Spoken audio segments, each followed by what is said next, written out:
You're listening to a 3CR podcast recorded in the 3CR Community Radio Studio in Melbourne, Australia. If you like what you hear, please consider donating or subscribing so we can keep bringing you more independent community content.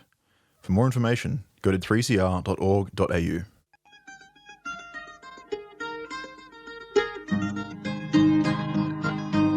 We're putting up new buildings, we're knocking down the old. We're working in the summer heat and in the winter cold. And the labour power we sell, me boys, for a hard-earned weekly pay produces mighty profits for the greedy MBA.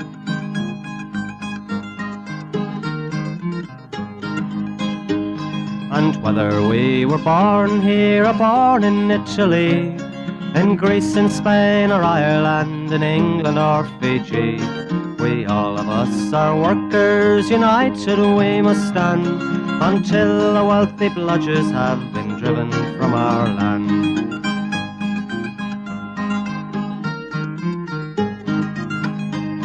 We faced deregistration, it backfired in the face. We're not fooled by arbitration, we won't stay in our place. We hit the bosses hard and fast to win and keep our gains, and break a couple of concrete pours to back our log of claims. So keep your powder dry and hold your head up high. It's class to class and face to face, our limit is the sky. We've got a fighting history and we never will be cowed. Our builders' labour is a name to make a man feel proud.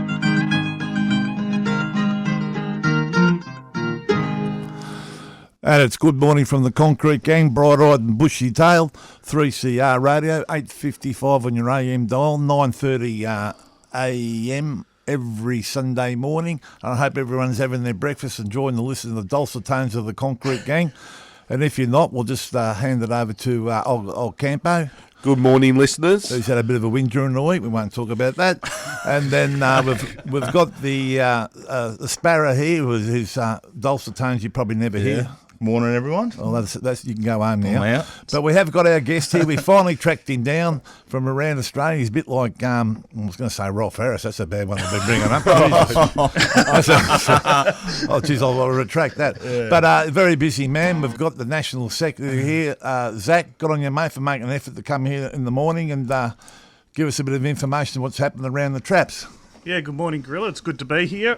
Sorry I couldn't make it last week. You blokes aren't too bad. I see you didn't miss me, though, last week. No, yeah. Once you let the concrete down there, mate, yeah, it's very dangerous territory. I've been warned you can only refuse the Concrete Gang so many times. That's right.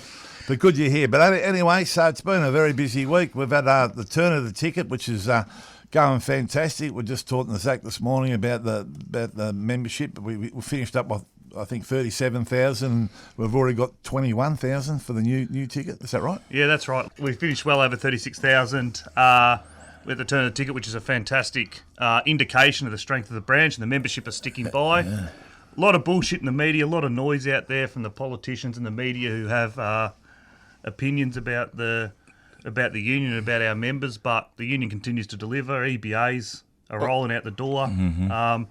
Membership sticking fat. There's a lot to be proud of here in Victoria with the union. And it just shows how good, and a shout out to the shop stewards and a shout out to the rank and file. You know, we're under attack, and, you know, if you read all the bullshit in the media, you'd think we're gone. But, you know, this is when building workers do their best, you know, and it's good to see the men and women on the job, the rank and file are rallying behind us, you know, record, like we said, quickest return ever. Like, you know, that's massive to have numbers like that. But there still is a few stragglers, so get in, get your union ticket. It's the best ticket in town. Mm. If your mates haven't sorted their shit out, get them in, sort it out. Especially, we're in the middle of an election, you know what I mean? And we're Australia's favourite union, so we'll definitely be getting pumped. So get in, get your union ticket. And, you know, like some of the benefits, you know, like the travel insurance. I did a toolbox this week, and the bloke was saying how, you know, how you can use your travel insurance. I think you got to be 200 k's from home. So he was going to the Murray, and he'd been using it to go up there in case something went wrong and all that sort of stuff. Go online. Go to the Murray. Yeah. So, like, if you lose all your luggage or whatever, and you just put it in, it takes 2 minutes. You know what I mean? So if you're going away, utilise it. You know, it is good because I've never got travel insurance going interstate before ever.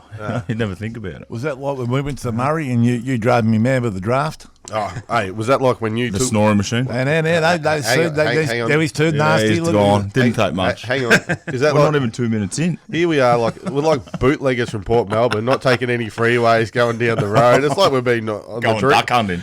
been on the drink for 3 days trying to We're dodge on- booze buses. We're on the duck trail. We're on the duck trail. Remember that. I reckon we found the resistance little hidey hole out there in the Never Never.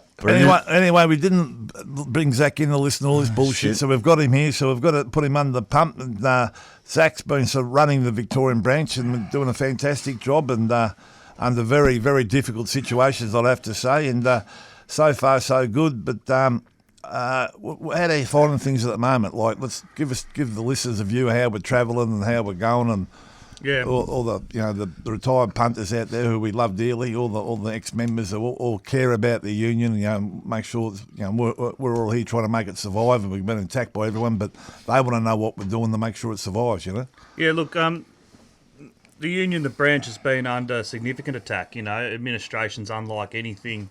Administration's unlike anything we've seen before, as you know, Gorilla. But like I said at the start, the branch is holding together well. The membership are holding together well. Shop stewards are out there doing the job and doing the job well under difficult circumstances. Organisers are out there continuing to deliver for members. And really, it's about grassroots organising at the moment, and that's what wins the day. Organising the rank and file, making sure EBAs are signed, making sure jobs are well organised, making sure jobs are 100% financial and everyone's in the union. That's what wins the day. There's a lot being said in the media. A lot of it's bullshit. A lot of it's noise. We're going to be doing a bit over the coming weeks and the coming months to counteract some of that. We're going to be running a campaign to show the real face of the union and show the real face of the industry. The truth of the matter is, the journalists, the politicians, they don't understand our union. They don't understand. They don't understand what it's like to work a 12-hour shift in the beating down, in the beating rain or in the sun, or in the sort of conditions that some of our members have to work in. They don't understand what it's like to work on a site where people might die or might be seriously injured. And so we want to show the real face of the union, the real face of the industry. A lot's been said, for instance, about the major infrastructure projects here in Melbourne. What hasn't been told is the story of how the union has organised those jobs, the fantastic conditions that we've won for our members on those jobs, and the fact that these are jobs that are delivering so much to the Victorian economy and they're important infrastructure jobs. But also another part of the story that doesn't get told, which we want to tell over the coming months, is what we do for the community and all the different things that this union does and our members do for the community around the state. Yeah, we've been building up on that side of things, as we should. I mean, we've with the facilities we've got and the people we've got on the ground, they should be going out to the local community, helping out the local clubs and all that sort of thing to help them, at these hard times, and especially what Trump's doing overseas. That's another story. But so Zach, just on that, because we've got some criticism about not replying to. You've touched on it, replying to all these accusations have really made, but obviously we don't get too much airtime or print media because they don't want to hear any good stories or us trying to prove our innocence, do they? That's it, right? So we give we've given responses to different things. We've given comment; those don't get run. People, I reckon many of the listeners of the Concrete Gang won't be surprised to hear that the media presents the story the way that the media wants to present the story. But like I say, over the coming months, we're going to be running a campaign to show the real face of the union, show the real face of the industry. Because what's been shown isn't an accurate reflection of our union, isn't an accurate reflection of what our union does and how we organise and what our members contribute to the economy and contribute to the community. Wow. You had yes. I did just saying, like you see in the media, like they make out every construction worker that's ever worked on a job's a criminal. You know what I mean? And the vast majority of us, all we're there to do is put food on the table and have a better life for our kids. You know what I mean? And that's something that gets missed. And the pressure it comes as a construction worker. We've all been on a job; they all come to an end. And there's nothing worse when the job's coming to an end. There's nothing on the door. So. And the other thing is, criminals aren't criminals for life. They serve their time. They should be able to work. The government obviously does not believe in rehabilitation. Well, you're working. Yeah, I'm good. I don't know. The papers just went in the other day, so we'll wait to see how they go. Exactly. But why can't they work? Yeah. if you don't let them work, well, then they end up going back to crime, don't they? Well, I think the same old thing we always bring up. I mean, if you look at the application form when you're filling that in, it doesn't say, what do you do on the weekends? Do you, do you ride a motorbike? Do you do this? Do you do that? Have you done this? We're not interested in all that. We just want people that can do the job, willing to pay their union fees, stand up for their rights in the union, and back the union up, and that's basically it. You know? What happens after that? Well, who knows? But you had a meeting during the week with the builders too, Zach. Yeah, we met with the major builders this week just to map out where we're at and that we're pushing ahead. Talk to them about the EBA rollout, which, like I say, the EBAs are really now starting to roll out the door. I know there's been a bit of frustration with how slow this round's moved, but the EBAs are out the door now. There's no excuse for any employer across the industry in the state of Victoria not to be getting in and signing their EBA right now, and that message was clearly relayed to the builders that there's no excuses now. We expect everyone to be signed up with the new pattern agreement. Also talked about where we're at with the branch, and I could sit here and focus on a lot of negatives, but there's a shitload of positives, Gorilla, to talk about. Yeah, exactly. Yeah. We had a really good shop stewards meeting a few weeks back where there was a unanimous endorsement of the direction moving forward and the commitment to the union and to the commitment to holding ourselves to the highest standard and leading from the front. So I think this branch is in a really strong position where, we're coming together and we're showing real leadership, I think, for our members. Oh, 100%. And we're not that far off before the resilience centre's nearly ready. Now we've got Wilshire out of there, The job's actually kicking along. We can actually get some stuff done, move all these carton flags. Oh, we don't want to talk about that. No, we can't talk about Getting that. pumps turning up with no permits. Another loss. Shutting the office down a few times, And Zach, you wandered around. You haven't done too much because you've been mainly in Victoria, sorting all the dramas out here. But how do you find? It's not we're not feeding you the pump us up, but how do you find it in Victoria compared to all the other states you've been to and all that? It's a different world, isn't it? Really.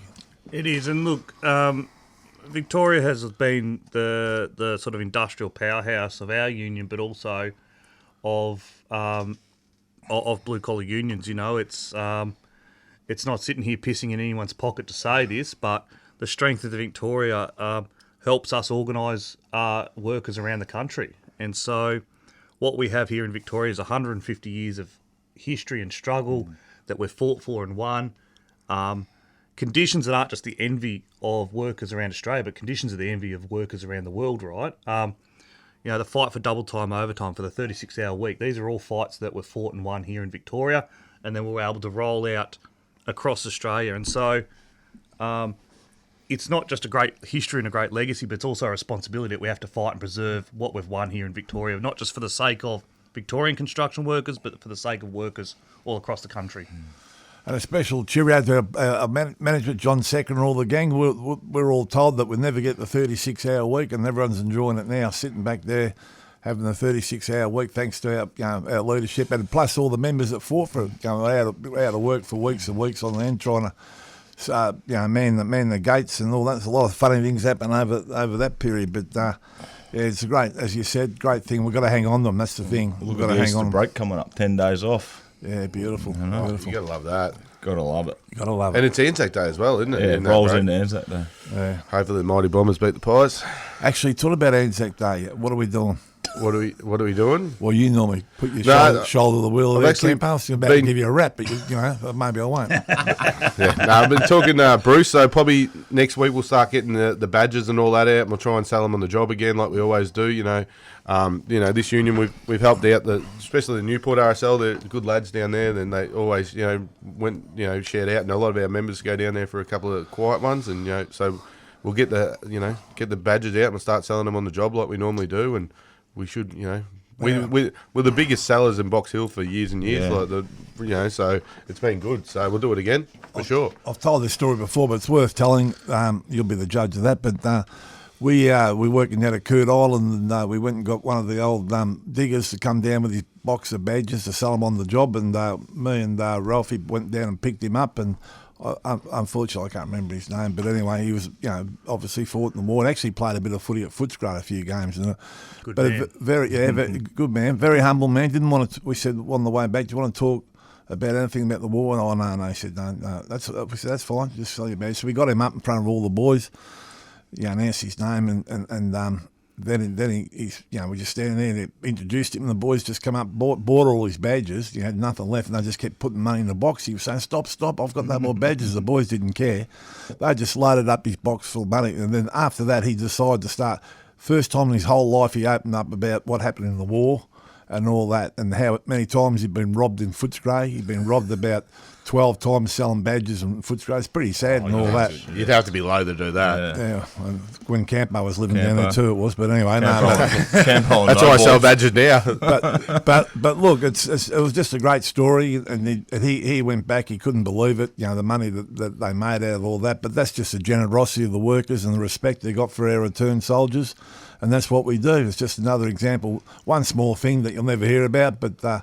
There's millions of stories like that, but anyway, we don't care. We do it for the right reasons, not the wrong reason. And we've got to remember, we've got a lot of returned soldiers working in our industry now. Heaps, you know what I mean? Like, there was a lot of people don't realise there was like 60,000 Australians that served in Afghanistan and Iraq. So there's a fair few.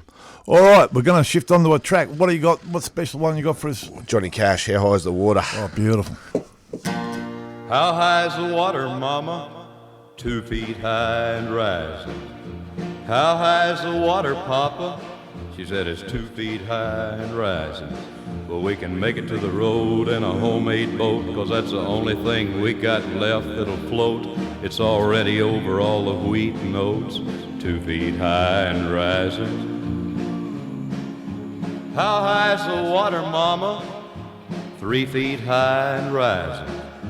How high is the water, Papa? She said it's 3 feet high and rising. Well, the hives are gone, I lost my bees. Chickens are sleeping in the willow trees. Cows in water up past her knees, 3 feet high and rising. How high's the water, Mama? 4 feet high and rising. How high's the water, Papa? She said it's 4 feet high and rising. Hey, come look through the window pane. The bus is coming, gonna take us to the train. Looks like we'll be blessed with a little more rain. 4 feet high and rising. How high's the water, Mama?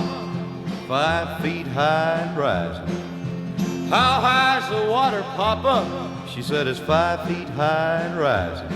Well, the rails are washed out north of town. We gotta head for higher ground. We can't come back till the water goes down. 5 feet high and rising. Well, it's 5 feet high and rising. Mate, you can't beat Johnny Cash, can you? There it was, Johnny Cash. Johnny You can. cannot beat Johnny Cash. But what we're going to talk about? We're going to talk about The Labour High campaign? yeah, it's a Labour High campaign. Labour High, we've been on that for a few years, but we could go a bit harder. Yeah, absolutely. So, look, the plan is this year, administration is not an excuse, and we won't be using it as an excuse, not to continue to go out there and campaign and kick goals for our members. And there's a couple of campaigns that we're going to be running this year. One is to get more opportunities for workers for direct employment. Far too many people get stuck into labour hire for long term. Now, it's not to say there's not a place for labour hire as a genuine top-up arrangement or for a short placement here and there, but not to have people for years on end in the insecurity of labour hire work. And, some people will say, oh, yeah, but they're full-time and, they get the benefits of full-time employment now under labour hire. Well, the problem still exists that if you speak up or, you have a blue on the side or whatever, you still run the risk of the boss getting the call from the principal contractor to say, don't send this bloke back here tomorrow, right? And that's one of the fundamental flaws. So we're not saying that there won't be a place for genuine top-up labour and genuine sort of labour hire, but we want more and more workers to get the benefits of the EBA and the benefits of direct employment. And that also extends into some of our friends in the finishing and fit-out trades too, that people should be getting. We have the best EBA in the country, bar none. We want as many people as possible to be getting the benefits of that agreement. And especially like with labour hire, the boss has a bad day. Next minute you kicked off the job, you done nothing, and you get there and you always get the shit job, and and you want direct employed, especially key roles like hoist, gates, Peggies. They're long term roles. They should be done by a direct employee, And no one wants the uncertainty of labour hire. If you're on labour hire, you're like, oh, where am I? Am I working next week or am I not working next week? There's a place for it. If people are away sick or on holidays, there should be, or there's a need, an extra thing, but it shouldn't be the majority. Yeah, and it's been a cancer, but it's easy for us. It's easy just to get a bloke on labour hire, get them shifted on the jobs, and it's sort of a lazy way out, or than driving off him and he's got a job. But it's come to the stage now; it's out of control. So we need to pull it back and get, as we've said, all these blokes on full-time job, enjoy the benefits. It's no good having the greatest agreement of all, going around and then no one's on it, or they're all signed to it, but no one's getting the full whack. Yeah, which is what happened. Remember the crane crews? 70 crane crew going through one job because they'd pull up and wouldn't do work in the wind or rain and just get moved on the one job. It's just I've got 70, but it's getting gross. But they used to handball them, because obviously they wouldn't jump to the boss's sing to the boss's tune, so they just get rid of them, bring another bloke in, turn them over. It'd make you wonder what the steward was doing there too, wouldn't it? Yes, it would. I had an icon job, and we just got there was a bloke in the hoist, we just got him swapped over, and now he's working direct to the Icon. He was working on Icon jobs for 7 years through different labour hire companies, and we'll put him on direct. What's he been doing, floating around for that long for the one builder? You know what I mean? And it was always the position that after 6-8 weeks you got... Well, that was in agreement. That was in agreement once. Obviously that got taken out along with all the other things that, like training apprentices and Australia-made materials. You just wonder why they take all that stuff out, really. And then, and ever since that happened, they've all complained because all the Australian companies are going broke because everyone's going overseas. And we had that in the agreement that used Australian materials. They also said about we've got no tradesmen because it was illegal to put a frame in the agreement, how we'd put on so many carpenters and so many apprentices had to be put on. It was all illegal. How that's illegal's got me. It was something like for every 7 carpenters had to be an apprentice or something like that. Yeah, and we got the training unit, one of the best training units probably, if not in Australia, in the world. And then they wonder we've got the best. Why there's a shortage of tradesmen now. Yeah, I know. We need to start putting some tariffs on, like Trump. A few Tariffs, yeah. Put a tariff on the builders. Ooh. All right, now, we still didn't bring up the threats that have been made against us already by the Liberals with deregistration. Oh, dud. The normal thing they dust off. That's right. And the threat's real. He keeps promising, he keeps making this, this commitment that he's going to deregister the CFMEU. Administration's not enough for Dut and the Dud. He wants to come out and deregister the union. Now, what does deregistration mean? Deregistration, in this context, what he's really talking about is eradicating the CFMEU and organised labour out of the construction industry. That's the real game here. These guys are servants of the big end of town and the developers and those sort of people that don't think that workers should get as big a share of the pie as what they do. And so let's not be under any mistake. Listen to the things that have been said. Deregistration, banning the CFMEU off major infrastructure projects. That's been said. Now I don't know how legally he's intending to do that. That sounds like cartel behaviour to me, doesn't it? Yeah, as well as the old chestnuts, the ABCC, the return of the building code, and all that. So, our members are going to have a tough decision at this election, but, I'd argue that this is probably one of the most important elections that many of us have faced for construction workers. And we've heard that every election. I was about to say, Gorilla, I feel like I've said that before myself as a union leader. Oh, we all have. But here's the truth of the matter is many people are angry at the Labor, and quite rightly angry at the Labor Party, right? But at the end of the day, there's only going to be 2 parties that have got the capacity to form government, and and notwithstanding the betrayal that many people feel about administration, there's another party out there that is hell bent on the eradication of our union. And all right, the award wage. He's going to say something now. The award wage for a carpenter is $19.49 an hour. Yeah, right. All right, now scallywags. We've got Haser at St Clair, a job at the Q Junction. We had a brick fall off the job on the Saturday, and we stopped the job and we went through it with WorkSafe. 2 days later, we had another brick fall off. So all the scaffolds been out for 4 days. Central scaffold, the scaffold's in terrible condition. The job was in disarray, so they've been in the sheds for 4 days now going through the issues. But I'll tell you, it was very, very bad. Dutton the Dud. We've just heard about Dutton the Dud. Pretty self-explanatory. Yeah, well, For being a grub. no. And Nick Lee. Nick. God. Frequent flyer, isn't he? He's the best, isn't he? Old Nick, he's worth billions. Hotels and buildings, and he's still ripping the workers off. Sooky lalas. Ivan. Well, obviously, Ivan's not tied up in Hazer, but he is. But, he's sooking about, He's not tied up yet. sooking about how far behind the job is. TST. 10 slabs Tim. 10 slabs, Tim. Still sooking. He hasn't paid up yet. No, he hasn't. Ooh. He can come. I think we've all heard he's not happy, is he? No. Very emotional. Well, don't go around spruiking and giving goals in and then complain when you get one up the blurter. Central scaffolds. Oh, yeah, they're sooking about. Obviously, they were involved in the Hazer stuff, so they're having a bit of a sook. Old mallet. Bit of audit on all the scaffolds, maybe. Oh, All right, so scallywags, Hazer, Dutton the Dud, Nick Lee. Who are we going for? I'd love to say. I'd like Hazer because Yeah, Hazer have come out of well, they're pretty consistent, but we'll give it to Hazer. Happy with that. Sooky Lalas, Ivan, TST, and Central Scaffold. Well, I don't want to give it the 10 slabs Tim because I heard he sooked up last time he got nominated as sook. He'll be sooking again. Please. It'll be just a loop. Yeah. I reckon Central Scaffolds. Oh, yeah, give it the Central. All right. Thanks very much for coming on the day, my old mate. It's good that you found the time to below yourself to come on our humble little show.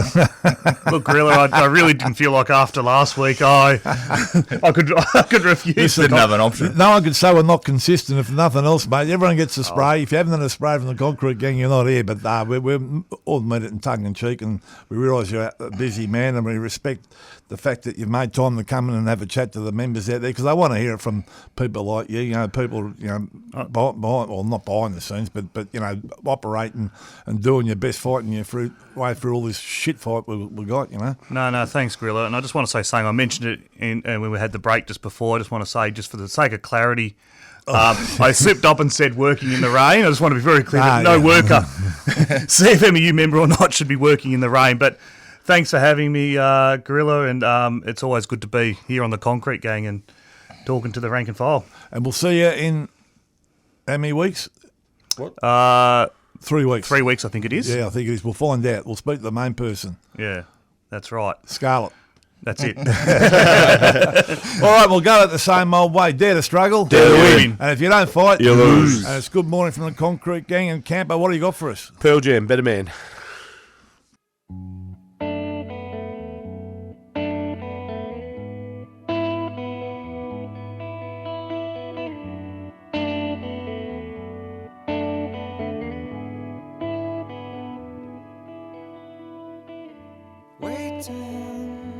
Watching the clock, it's 4 o'clock, it's got to stop. Tell him, take no more. She practices her speech as he opens the door. She rolls over, pretends to sleep as he looks her over.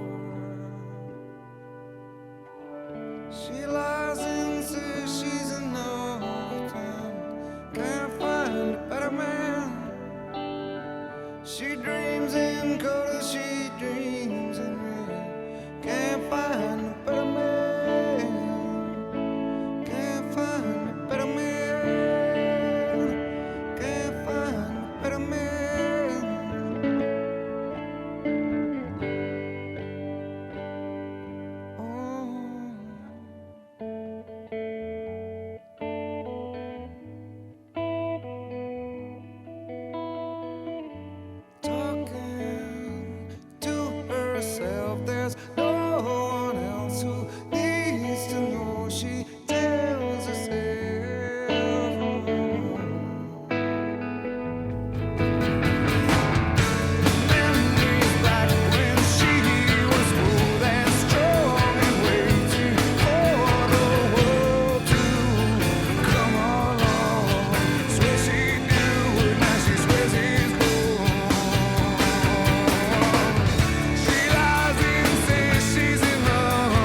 You've been listening to a 3CR podcast.